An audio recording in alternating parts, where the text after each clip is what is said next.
واش عمرك فكرتي بانك انت اللي كتحكمي في السوق؟ انت اللي كتغلي وانت اللي كترخصي وانت اللي كتخلي مطيشه كاينه طول العام وعليها الزحام طامدان؟ لا، عمرك ما تفكر، عمرك ما يطرح السؤال، لاني حتى انا كنت بحالك ضايعه وتابعه.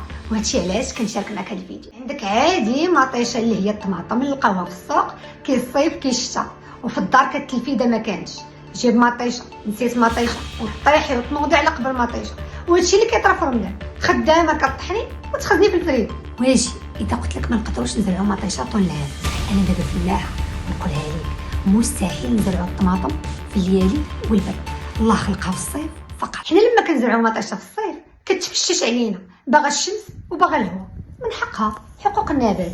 عمرك سمعتيها؟ ما كاينش غير حقوق الانسان. ومطيشه في الكذبه اللي هي الدافئه ولا لاصيغ كتهلك اسمده ومبيدات باش تعيش بزز في البرد، لانك انت باغا بزز تاكليها في البرد. كنكذبوا على مطيشه وكنغطيوها بالبلاستيك، وباش ما تمرضناش بالفشوش ديالها كنعطيوها المبيدات الكيماويه. وها هي لاله مطيشه مزنقه حمراء مهبره وسمينه، انا مزوق من برا، اش اخبارك من الداخل؟ ها انت عندك مطيشه الماء والزغارت، لا ماشي الزغارت، الماء والممرضات والمخربات. ولانك فرحانه بمطيشه وكتموتي عليها، السوق كيزيد يغرق بها والثمن كيطلع والمرض كيزيد وانت سبب بلا ما تحسي.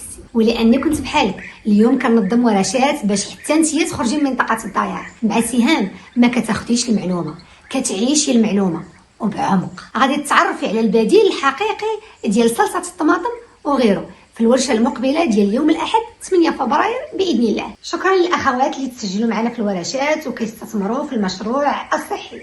سجلي حتى انتيا دابا، الورشه غتكون تطبيقيه وعن بعد، غادي تعرفي على بدائل حقيقيه صحيه ومخمره. رسلي فقط كلمه ورشه للرقم اللي كيظهر على الشاشه. وماشي غير هادشي، غادي نهدي نسخه مجانيه من كتابي الخبز المنافع المجهوله، الكتاب الاول من نوعه في الوطن العربي، للفائزه في القرعه مباشره بعد الورشه. تجرئي تبداي رمضان جديد وكل صيام وانت بحياه جديده.